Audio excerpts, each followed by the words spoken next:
They say the left hand, it drop mountains. They say the right hand, be slaying dragons.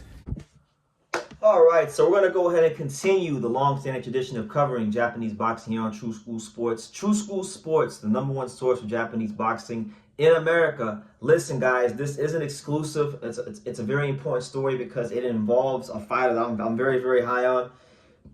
It involves a fighter that I believe is one of the best young fighters, not just in Japan, but in all of boxing, irrespective of what country they come from. And that is none other than, in my opinion, the future lightweight champion of the world, Yuga Ozaki. Yes, the fighting pride of Osaka, Japan. Now, as many of you guys know, if you've been following these Yuga Ozaki videos, you will know that I was in the Bay Area for 44 days as part of his training camp, helping him just connect some dots and make sure things go smoothly for him. You know, I was in the gym with him every day, you know, driving him to the gym, getting his medicals done, you know, talking to the nutritionist. I mean, just all kinds of, sometimes running with him, you know, just all kinds of stuff with Yuga, right?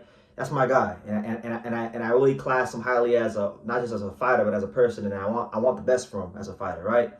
But Yuga Ozaki, I did a video about him in August, and I stated that I would like to see Yuga Ozaki fight in August in May next year at the Tokyo Dome on the Inoue Nakatani undercard, because I feel like it will be a great way to introduce him to the boxing world. Now, at the time that I shot that video, Yuga was ranked number 11 in the IBF and WBC.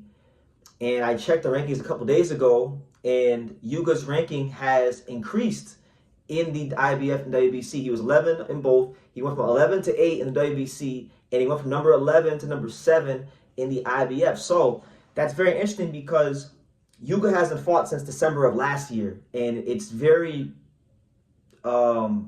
abnormal for a fighter to have this long of inactivity and have his ranking bumped up. So what that tells me, and what I hope I'm seeing, is the fact that Yuga is going to be fighting for a world title in 2026, and that Yuga Ozaki will be back in the ring very, very soon. Because normally a fighter's ranking, if they haven't fought for 11 months, your ranking just doesn't magically increase 3-4 spots, maybe a spot or two, but not 3 or 4 spots. He's went up 3 or 4 spots in both sanctioning organizations. Now, it is also worth noting that Yuga Ozaki was slated to fight in the WBO final eliminator back on October 3rd. That fight got postponed and canceled because Yuga wasn't cleared by the Japanese Boxing Commission to fight in America, because that fight was supposed to be in upstate New York over there. So he needed a clearance to fight in the States, right? So he didn't get it. So that it is what it is. What I hope I'm seeing is the fact that Yuga Ozaki is going to be fighting Simsiri or Carlos Canizales, because I think he could beat both those fighters. There's not a light flyweight in the world that I think he can't beat. You know, ideally, if he could get the easier fight against Simsiri, you know, I think Simsiri is the weakest champion in the weight class, and I think Yuga would really beat the brakes off Simsiri. But I mean, even Canizales is a good fighter, but even in his fight with Panya Pradabisari, the guy from Thailand in the rematch, because you know he got robbed in the first fight, came back, they did the rematch in Venezuela. He got dropped in that fight, and then he came back and he stopped Panya. So I feel like, you know, I've seen enough slipping with Carlos Canizales to be confident in Yuga winning that fight. Even if he hadn't slipped, I still think Yuga would beat Carlos Canizales. So, you know, he's a bit long in the tooth now. He's been in a lot of wars throughout his career.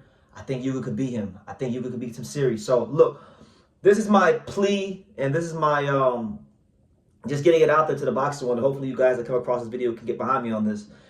Let the kid be great. Like, the powers that be in the boxing world, let the kid be great. You know, he had a rough training camp in the Bay Area. You know, young kid, new country, new team, all kinds of stuff going on. You know, and he maintained a great attitude and was professional all the way through it.